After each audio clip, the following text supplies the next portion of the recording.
vamos a comenzar con hemorragia digestiva alta. Cuando hablamos de la hemorragia digestiva alta, estamos hablando de un sangrado que se origina por encima del ligamento de Treitz. ¿Alguien se acuerda de anatomía hace 2 años atrás? ¿Qué era el ángulo de Treitz y cuál era la relación con el ligamento de Treitz? ¿Qué era lo que separaba? ¿O si hay algún ayudante de anato acá en este seminario?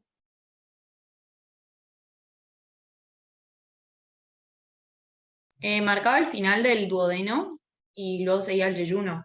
Y fijaba el Excelente. duodeno a la pared. Perfecto, es el ángulo, también como dice Leticia, de duodeno yeyunal, ¿bien? Entonces, acá, acá tenemos el estómago, ¿bien? El inicio del duodeno, perdón, el inicio del duodeno, la porción descendente duodenal, ¿bien? Y acá ya tenemos el ángulo de Treitz, que separa el yeyuno de la parte duodenal. En este ángulo de Treitz es donde inicia el ligamento de Treitz, ¿bien? Cuando hablamos de una hemorragia digestiva alta, estamos hablando de un sangrado que se va a originar en lo que es duodeno, en lo que es estómago y en lo que es esófago hacia arriba. ¿Bien? Obviamente hablando del tubo digestivo. Por lo tanto, ya podemos presuponer que la hemorragia digestiva alta va a ser todo lo que esté a posterior, bien, a continuación del ángulo de Treitz, como vamos a ver igualmente más adelante. La principal causa de hemorragia digestiva alta es la úlcera péptica, tema que ya hemos visto. ¿Qué era la úlcera péptica?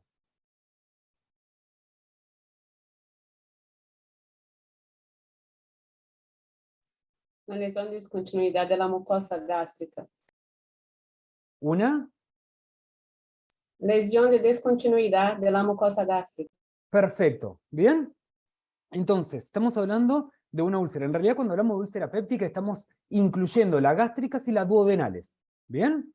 Pero los principales son estas lesiones a nivel de la mucosa gástrica o duodenal.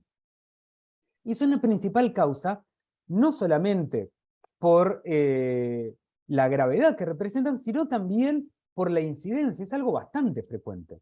Otras causas que pueden generar una hemorragia digestiva alta son las gastritis erosivas, fundamentalmente aquellas que se dan por drogas, alcohol o estrés, tema que también ya hemos hablado sobre gastritis, las esofagitis, que son las inflamaciones a nivel del esófago, lo que son las varices esofágicas, que son lesiones varicosas, es decir, una dilatación de las venas que se encuentran a nivel del esófago. ¿Y alguien sabe por qué se pueden llegar a producir?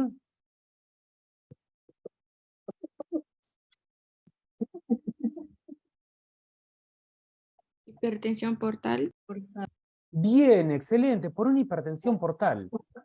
El síndrome de Mallory-Weiss. ¿Alguien sabe lo que es el síndrome de Mallory-Weiss? Son laceraciones en la mucosa generalmente por vómitos y Bien. alcohólicos crónicos, en alcohólicos crónicos. Bien.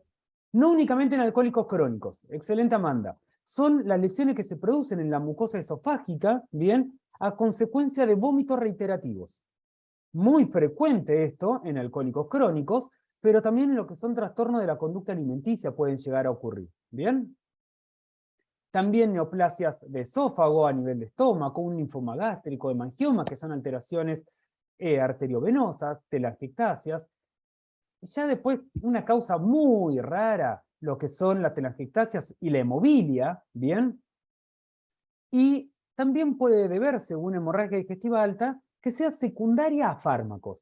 Y básicamente, ¿alguien se puede imaginar qué fármaco puede producir frecuentemente una hemorragia digestiva alta? Que no me produzca, obviamente, bien. Joaquina, pero los AINES producen una gastritis erosiva. ¿Algún fármaco que no me provoque ninguna de estas causas?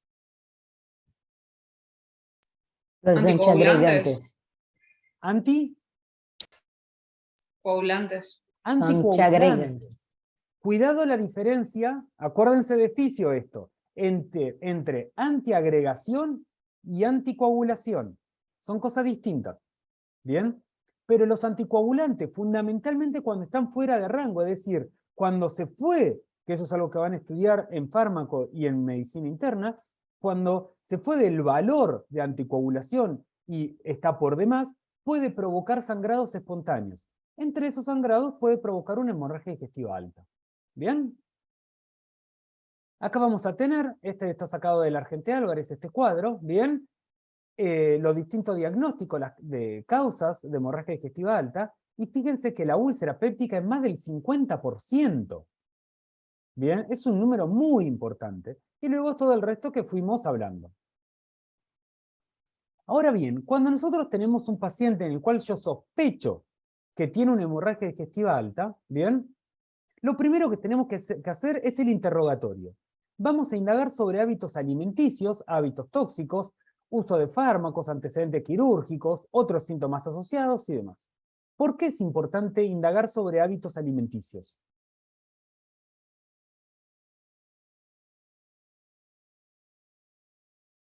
Y si sospechamos un síndrome de Mallory-Weiss, ¿podría ser por un trastorno de la conducta alimentaria? Bueno, excelente. ¿Qué más? Porque alcoholismo también. Bueno, ahí entraría más en hábitos tóxicos, pero excelente, Raúl, bien.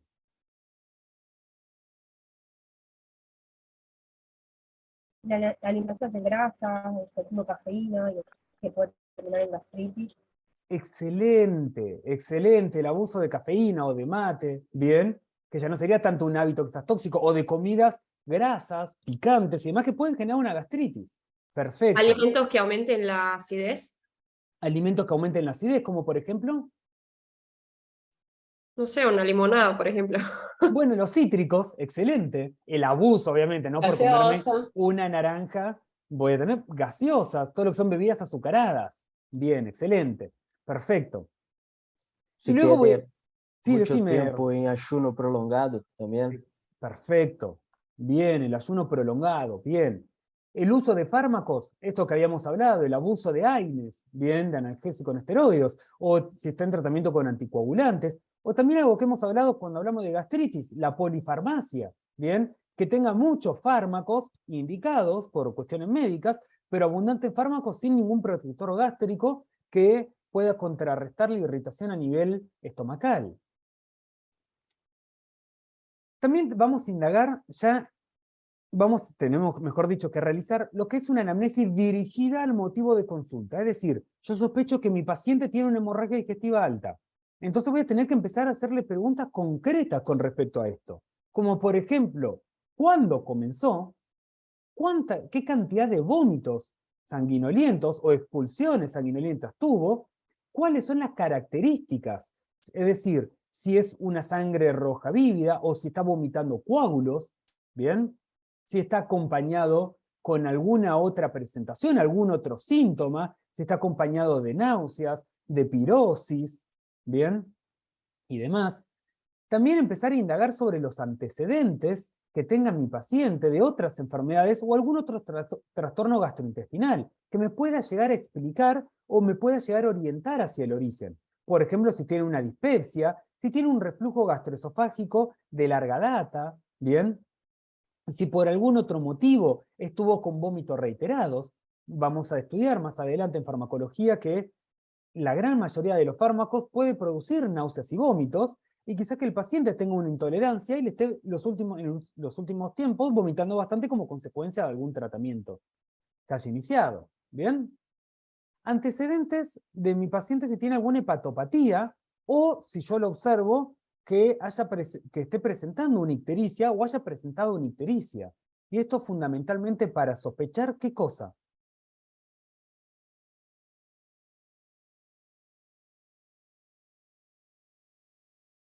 Una hepatopatía que me puede llegar a provocar una hemorragia digestiva alta. Ya lo habían nombrado recién. Varices esofágicas. Bien, las varices esofágicas, excelente. Bien. Que me puede llegar una hepatopatía a provocar una hipertensión portal. Igual vamos a tener un tema de todo lo que es hepatitis, hipertensión portal, insuficiencia hepática y demás. Bien. También sabemos que el hígado participa en todo lo que es la cascada de coagulación. Por lo tanto, una hepatopatía también me puede llegar a provocar un trastorno de la coagulación que me pueda llegar a explicar el motivo de la hemorragia digestiva alta. por déficit del factor de coagulación. Excelente, Marcela. ¿Bien? También, obviamente, si mi paciente ha presentado un dolor abdominal, alteraciones en el tránsito intestinal, es decir, diarreas o constipaciones, o si hay sospecha de un síndrome de impregnación. ¿Alguien sabe lo que es un síndrome de impregnación?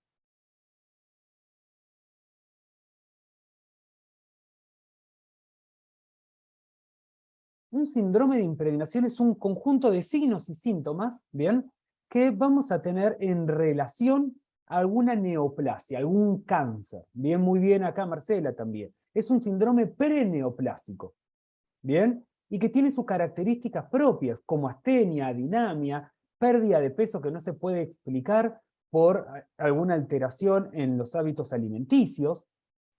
En general también suelen presentar otras manifestaciones clínicas, ¿bien? Y es todo un conjunto importante que nos hace sospechar que hay un tumor, y es nuestra obligación ir a buscarlo, ¿bien? Y obviamente, antecedentes de hemorragias previas o de trastorno de la coagulación.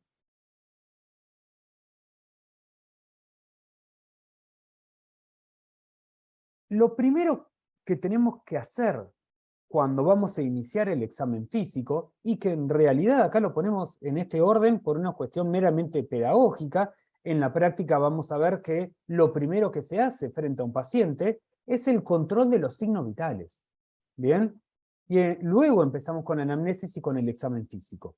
Pero en este caso es fundamental el control de los signos vitales, porque puede constituir una emergencia médica que comprometa la vida del paciente. ¿Por qué? Porque puede llegar a presentar un shock hipovolémico en mi paciente. ¿Bien? Y si yo sospecho de un shock hipovolémico, de esto hemos hablado un poquito en cardio y demás, ¿cómo van a encontrarse los signos vitales de mi paciente? ¿Cómo va a estar la frecuencia cardíaca? ¿Cómo va a estar la tensión arterial? ¿Cómo suponen? Hipotenso, Bien. puede ser con taquicardia por compensación. Bien, excelente. Mi paciente va a estar hipotenso y taquicárdico. Y lo más probable es que también taquipneico, buscando compensar esta hipotensión. ¿Bien? Siempre que yo tenga un paciente hipotenso y taquicárdico, cuidado. ¿Bien? Porque esa taquicardia refleja para compensar. Excelente. Bien. En el examen físico, ¿qué es lo que yo puedo llegar a encontrar? La hematemesis. ¿Qué era la hematemesis? Que ya lo hemos hablado. Como diagnóstico diferencial de algo de REFI. Vómito con sangre. Bien, y lo diferenciaba con Vómito qué con cosa sangre. de REFI. Hemóptisis. Con hemóptisis. ¿Y cómo era la diferencia con hemóptisis? A partir de la tos, de la expectoración. Bien, la hemóptisis viene acompañada en general con tos y con burbuja de aire. Mientras que Y en la hematemesis hematemesis no va a puede tener. haber comida, perdón. Restos de Bien, comida. puede haber también resto de comida. No necesariamente, pero puede haber resto de comida. ¿Bien? En la hematemesis, el color de la sangre puede variar bastante. Puede ser rojo rutilante, lo cual me está hablando que es un sangrado activo, ¿bien? Puede ser un rojo oscuro, marrón o incluso negro. Cuando es negro lo llamamos emborra de café, porque se asemeja justamente a los residuos de café. ¿De qué va a depender el color de la hematemesis?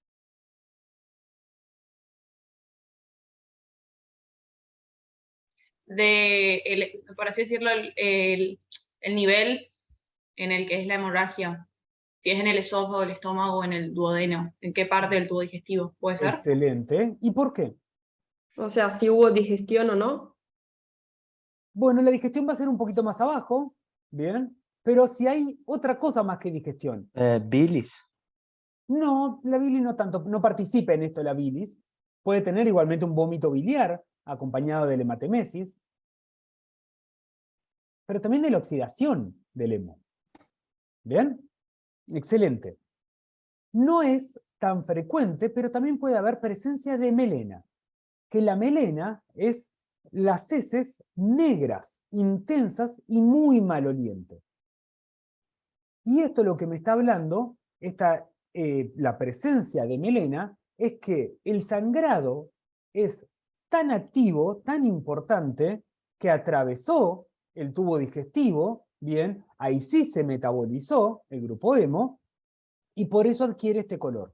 Es decir, en líneas generales se estima que estamos hablando de 60 mililitros de sangre por más de 8 horas. Es decir, un volumen muy importante. Vamos a ver a continuación que la melena únicamente, digamos, cuando hay presencia de melena únicamente, vamos a sospechar más en una hemorragia digestiva baja que en una hemorragia digestiva alta. ¿Bien? Pero en la hemorragia digestiva alta puedo llegar a tener melena. ¿Se entendió esto? O vamos nuevamente. Voy nuevamente por las dudas. Si yo tengo hematemesis, bien, si yo tengo hematemesis, descarto hemorragia digestiva baja. Si yo tengo melena, puede ser una hemorragia digestiva baja como una hemorragia digestiva alta. La diferencia, para yo pensar de dónde está viniendo, va a ser todo lo demás signos y síntomas que va a tener mi paciente. ¿Bien? Bien. Mi paciente, sí. ¿Alguien me quería decir algo? Bueno, continúo. Mi paciente puede llegar a presentar un síncope, que un síncope es la pérdida súbita de la conciencia. ¿Bien? Y esta pérdida súbita de la conciencia fundamentalmente se va a dar por una hipoperfusión a nivel encefálico. Esta hipoperfusión a nivel encefálico indirectamente me está hablando de que mi paciente está hipovolémico. Es decir, que tuvo un sangrado considerable que hizo que la volemia ya no alcance como para perfundir de forma correcta el cerebro. ¿Bien? Cuando son sangrados más crónicos, es decir, no algo agudo, sino algo más crónico, y acá en líneas generales ya no vamos a la parte de tumores, nos vamos a la parte de gastritis erosivas y demás, quizás que no tenga hematemesis, quizás que no tenga melena, porque sea un sangrado de pequeño volumen, pero continuo, bien, quizás que no presente síncopes, pero quizás que haga un diagnóstico de un síndrome anémico. ¿Y qué característica semiológica tenía el síndrome anémico?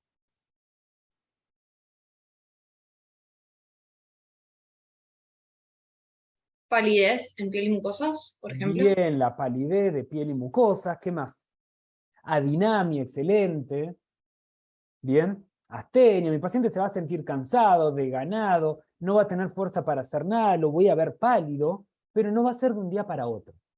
Y si recordamos de fisiología, por eso lo puse acá, porque si bien es un estudio complementario, es algo que ya vimos en fisiología, puedo llegar a estar frente a una anemia ferropénica, ¿bien? Que es por la pérdida justamente de todo lo que es el hierro. ¿Bien? Luego van a estudiar en medicina interna todo lo que son los valores hematimétricos, en los cuales yo voy a analizar el volumen corpuscular medio, la concentración de hemoglobina, transferrina, ferritina y demás. ¿Bien? Y como ya dijimos anteriormente, en casos severos puede haber un shock hipovolémico. Bien, que acá el shock hipovolémico ya es la emergencia médica. Este va a ser un tema, todo lo que es shock, que van a ver más adelante, en sexto año, cuando cursen emergento. ¿Bien? Y los distintos tipos de shock y demás, el manejo y todo. Bien. El examen físico propiamente dicho, a nivel abdominal, bien, los hallazgos que yo voy a tener van a ser directamente dependientes de la causa de la hemorragia digestiva alta. Porque pensemos algo, si mi paciente tiene un síndrome de Mallory-Weiss, o si tiene, bueno, si tiene un síndrome de Mallory-Weiss, como consecuencia de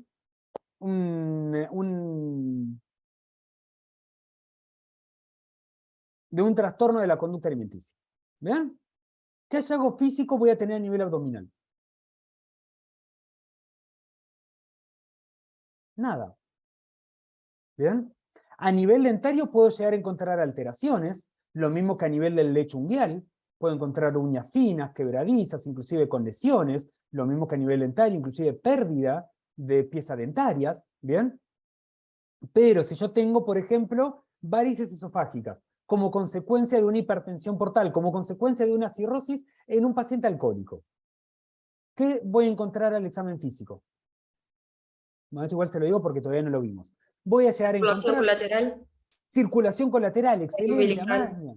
Bien, hepatomegalia, perfecto. Bien. El aliento etílico. Mi paciente puede llegar a presentar ascitis, muy probablemente va a presentar ascitis. Bien.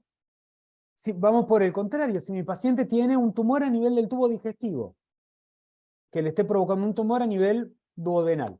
Bien. Quizás si el tumor es de gran tamaño, quizás que lo pueda llegar a palpar, en lo que es la palpación profunda a nivel abdominal, ¿bien?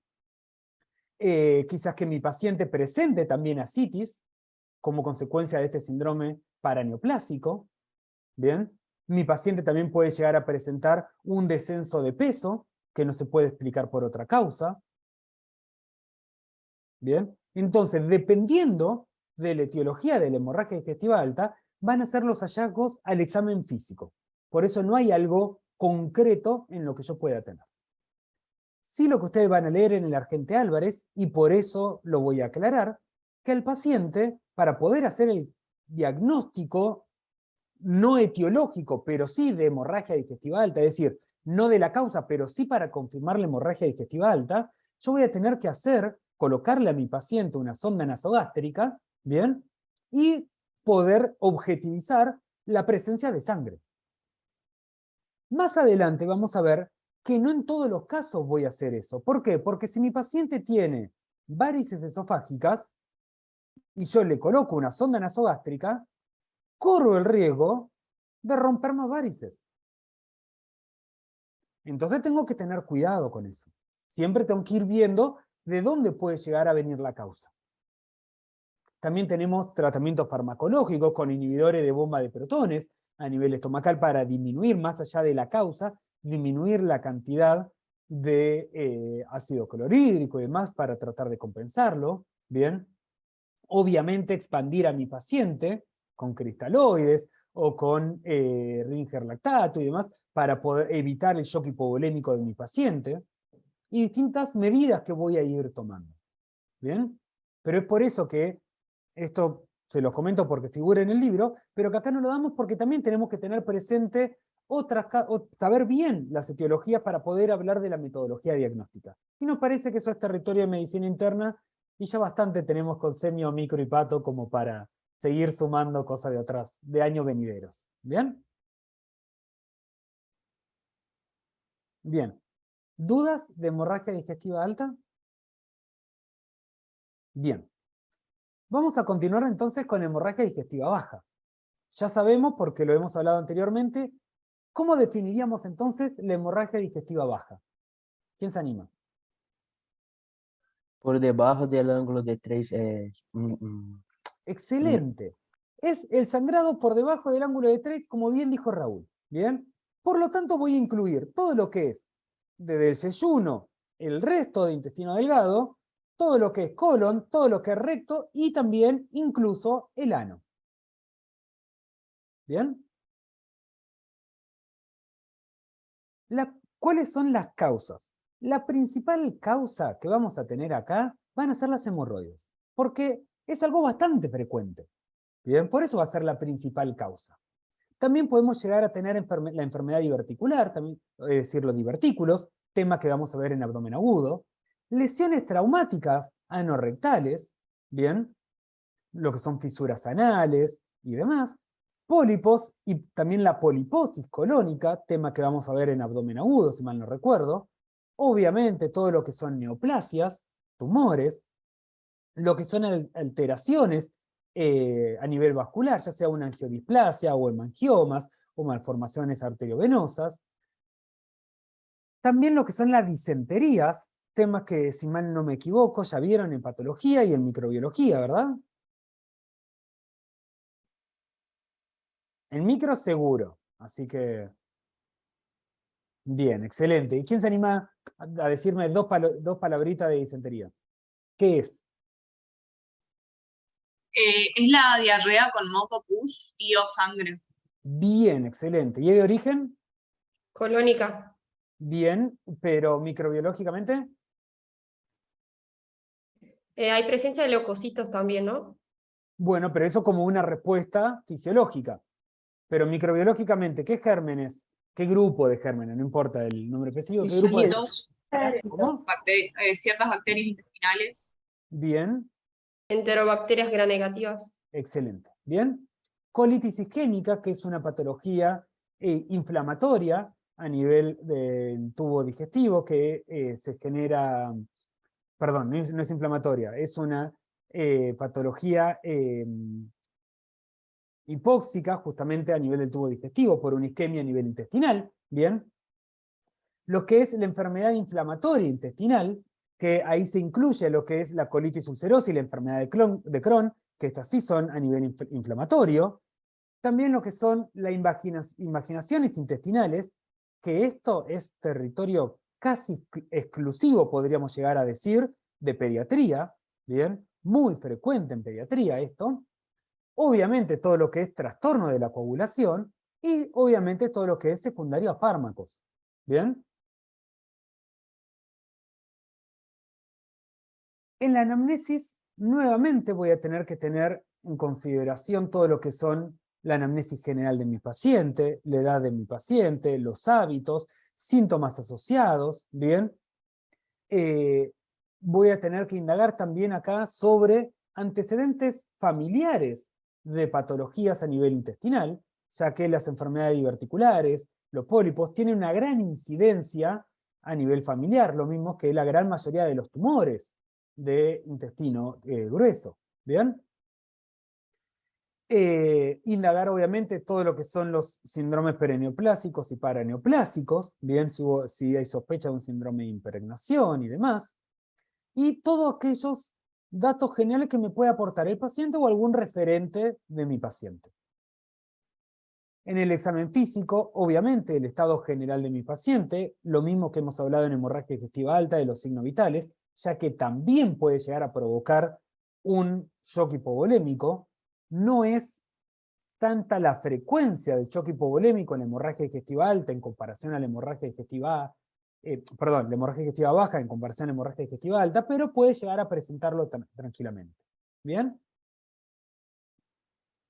Físicamente, en la mayoría de los casos, mi paciente va a venir a consultar por hematoquesia, por melena o por enterorragia.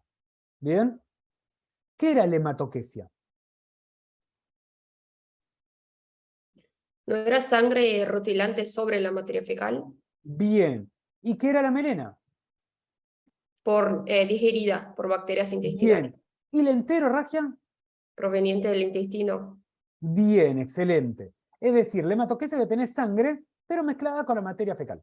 Bien, la melena ya va a estar digerida, por eso va a ser negra, alquitrán y muy maloliente. Bien, y la enterorragia es cuando ya es roja, rutilante e incluso sin presencia de materia fecal. Lo cual me va a hablar de distintas alturas, de distintos sitios del tubo digestivo. ¿Bien? Si yo sospecho de una enterorragia, una proctorragia, ¿bien? ¿Dónde lo voy a pensar? Colon, por ejemplo. Bien, recto, Ano. más recto ano, excelente. Bien la parte terminal, ¿bien? Porque no se llegó a digerir nada. Y ahí inclusive el paciente me puede llegar a referir de que le sale sangre por la cola, que mancha el calzoncillo o la bombacha, ¿bien? Que eso puede venir acompañado luego de defecar, o que termina de defecar o va a hacer pis y salen gotitas de sangre que tiñen el agua. ¿Bien? La melena, el paciente me va a decir de que va a defecar, que la caca es súper negra y que tiene un olor espantoso, doctor. Cambié de dieta, estoy tratando de comer más sano, estoy comiendo frutas, a ver si con eso, comiendo pétalo de rosas, a ver si cambia un poco el olor, y no hay caso, doctor. Viene muy maloliente, un olor muy fuerte, muy intenso. ¿Bien? Y la hematoquesia es cuando ya tengo la sangre, pero entremezclada con la materia fecal. Por eso también lo que habíamos hablado anteriormente, cuando hablamos de vómitos, y también cuando hemos hablado de úlceras, que tenemos que preguntarle a nuestro paciente las características de todo esto. ¿Bien? Bien. Obviamente, evaluar, indagar a mi paciente si tiene dolor de forma espontánea, evaluar si cuando le estoy haciendo el examen físico abdominal le genero dolor o alguna molestia a mi paciente, preguntarle sobre sus hábitos catárquicos, ¿bien? Y si hubo algún cambio en estos hábitos defecatorios. Bien, esto ya hemos hablado cuando hablamos de diarrea y constipación, lo que son estos hábitos, ¿bien? Obviamente ya hemos hablado de las alteraciones a nivel extraabdominal, y acá no solo voy a hacer el examen físico a nivel abdominal, sino también a nivel anorrectal. Y acá es donde yo voy a tener que hacer una anoscopía directa, es decir, ver primero el ano de mi paciente, ¿bien? Cuando lo veo al ano de mi paciente, pedirle que realice la maniobra de Valsalva, porque de esa forma, si hay hemorroides, van a protruir y lo voy a poder observar mucho mejor, ¿bien? Y consiguientemente, realizar un tacto rectal. Bien. ¿Dudas? ¿Preguntas?